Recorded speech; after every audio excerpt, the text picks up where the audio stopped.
hari ini saya Alma Seidah ada kedatangan tamu yang cantik jelita. Bisa say hi dulu? Hai. Ada sih Perkenalan dulu ya Kak ya? Oke. Perkenalkan, nama saya Melia Agustin. dan saya si Paulia Rahma. Nah, hari ini kita akan diskusi mengenai apakah produk rekayasa genetik atau GMO aman digunakan sebagai bahan obat. Nah, rekayasa genetik atau GMO bukanlah hal baru di dunia bioteknologi. GMO ini digunakan untuk menghasilkan tanaman tahan hama, hewan ternak yang lebih produktif, bahkan bahan baku obat seperti insulin, vaksin, dan antibodi. Tapi di masyarakat masih banyak khawatir apakah produk GMO ini aman buat tubuh kita.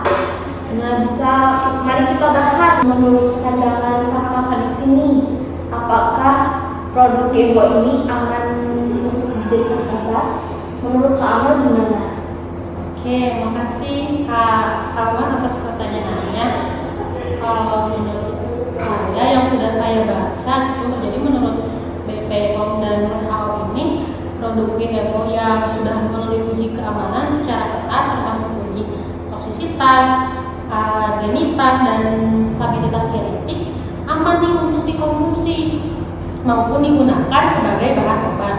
Di sini saya punya contoh, misalnya insulin rekombinan yang diproduksi dari bakteri hasil rekayasa genetik yang sudah dipakai lebih dari 30 tahun terbukti aman dan efektif. Jadi menurut PDA juga menjelaskan bahwa proses pengawasan terhadap GMO ini untuk pangan dan obat sangat ketat. Setiap produk diuji sebelum disetujui beredarnya. Kalau menurut saya sih seperti itu. Kalau dari saya sih gitu. Mana nih menurut Kasifa GMO ini? Nah, menurut saya di sisi lain mengenai GMO ini masih ada kekhawatiran bahwa efek panjang GMO ini belum diketahui sepenuhnya. Nah, misalnya kemungkinan munculnya reaksi alergi baru atau dampak ekologis dari tanaman dan mikroorganisme transgenik. Nah, juga selain itu ada beberapa masyarakat yang menyatakan dan menilai bahwa si GMO ini bisa berdampak pada keberagaman hayati dan etika ilmiah. Menurut saya seperti itu. Tapi menurut saya kata Kasifa itu ada benarnya juga. Jadi makanya nih penting banget transparansi, riset, dan regulasi yang ketat.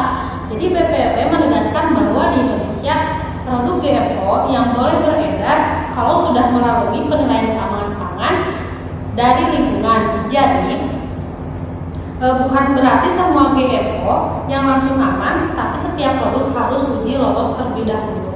Mungkin itu pendapat saya. Nah, dari narasumber ini dapat disimpulkan bahwa GMO pada dasarnya aman digunakan sebagai bahan obat selama telah melalui proses uji klinis dan pengawasan yang ketat. Secara ilmiah manfaatnya sangat besar seperti efisiensi produksi obat, ketersediaan vaksin, dan pengobatan modern. Namun perlu diingat bahwa harus ada pengawasan jangka panjang dan resikonya agar resikonya minim.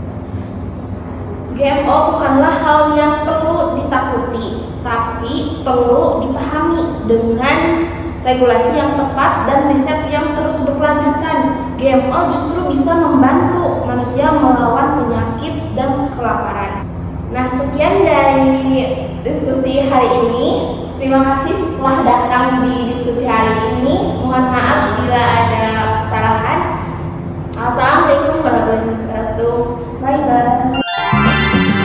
Number that you'll ever do. Two can be as bad as one. It's the loneliest number since the number